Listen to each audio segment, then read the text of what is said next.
नमस्कार दोस्तों, आप सब लोगों का एक नई वीडियो में हार्दिक स्वागत है। आज की वीडियो में हम समझेंगे अपवर्त्य और अपवर्तक में क्या अंतर होता है। तो सबसे पहले अपवर्त्य किसे कहते हैं आप लोगों को बता दें। गुणज आपने शब्द सुना होगा, ठीक है। तो गुणज का अर्थ होता है अपवर्त्य। अगर अपवर्त्य कहें तब भी समझ जाना गुणज की बात कर रहा है। और अपवर्तक मीन्स होता है गुणनखंड, ठीक है, गुणनखंड।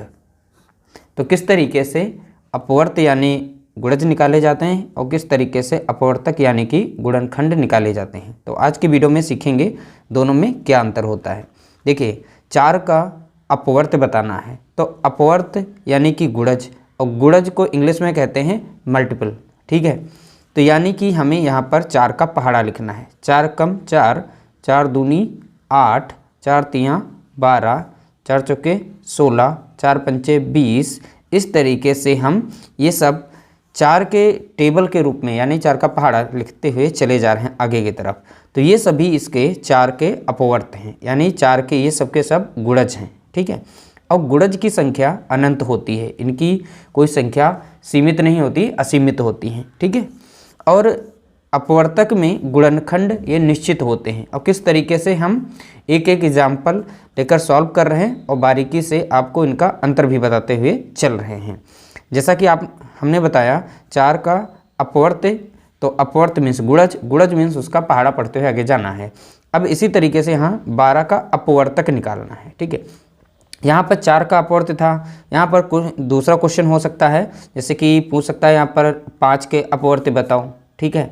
5 का अपवर्त्य, तो 5 का अपवर्त्य निकालने के लिए 5 एकम 5, 5 दूना 10 और 5 तियाँ 15, 5 चौके 20। इस तरीके से पहाड़ा पढ़ते हुए आगे की तरफ बढ़ जाएंगे। तो इस तरीके से 5 के अपवर्त्य यानी 5 के गुणज आप निकाल लेंगे, ठीक है।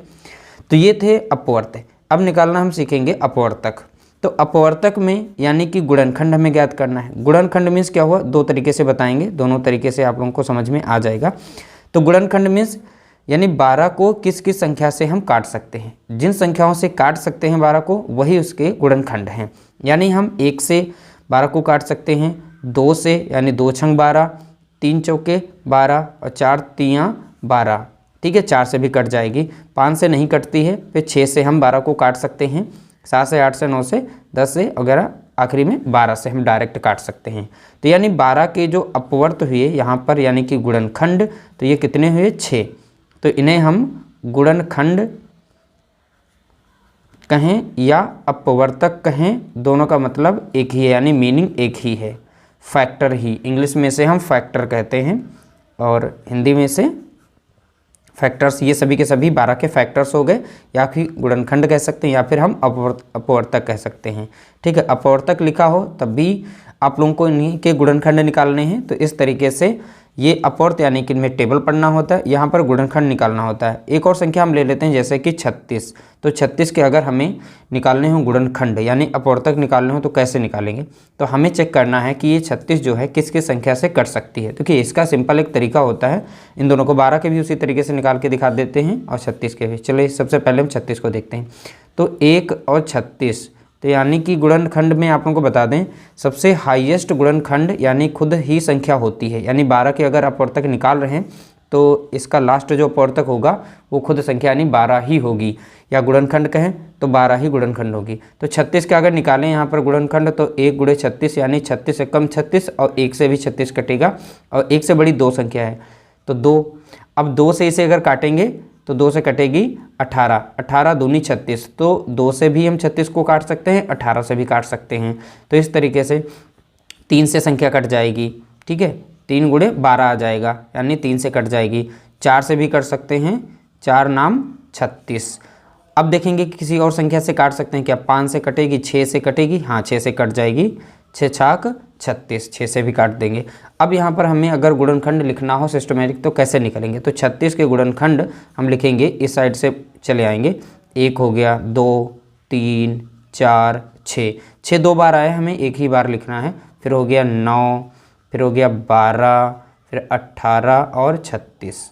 तो इस तरीके से ये 36 के गुणनखंड निकले हैं। अब कितनी है संख्या, ये भी पूछा जा सकता है कि 36 के गुणनखंड कितने होते हैं।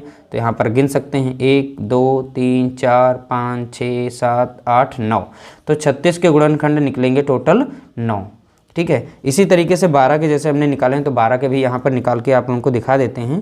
देखिए 1 गुणे 12, यानी ये तो लिखना ही लिखना, 1 से भी 12 कटेगी और 12 से भी कट जाएगी। तो 1 से बड़ी संख्या होती है 2, 2 से काटेंगे कितनी बार, 2 छंग 12।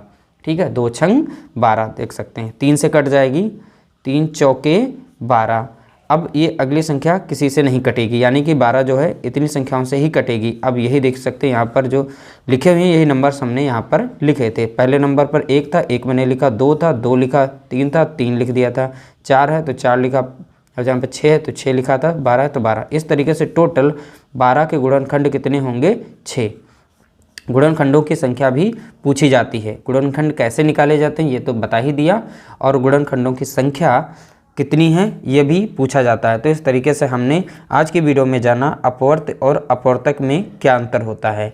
ठीक है, दोनों का मीनिंग अलग अलग है और इनको अन्य शब्दों में भी जाना जाता है। अपवर्त को गुणज कहते हैं, अपवर्तक को गुणनखंड कहते हैं।